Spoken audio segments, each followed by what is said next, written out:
Bueno, yo digo adiós o no adiós. ¿Por qué? Quiero agradeceros a todos vosotros. Ha sido una gran experiencia. He aprendido muchísimo de cada uno de vosotros.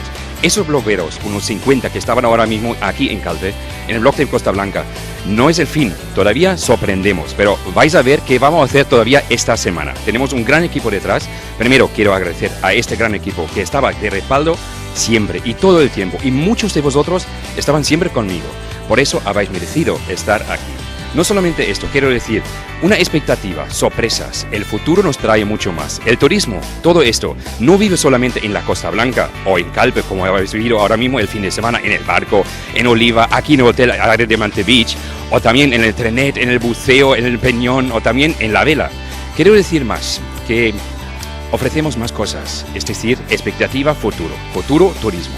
Damos un poco más, es decir, el próximo Blog Trip, Costa Blanca, está en camino.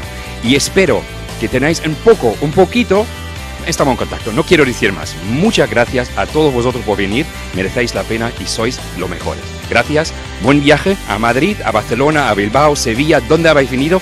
Y también muchas gracias a toda la gente de Top Trending de ayer, 8 millones, según pidiendo. Muchísimas gracias por todos vosotros. Sois los mejores. No tengo palabras y estoy con la piel de gallina. Muchas gracias y hasta pronto. Hasta la próxima Blog Tape. Chao.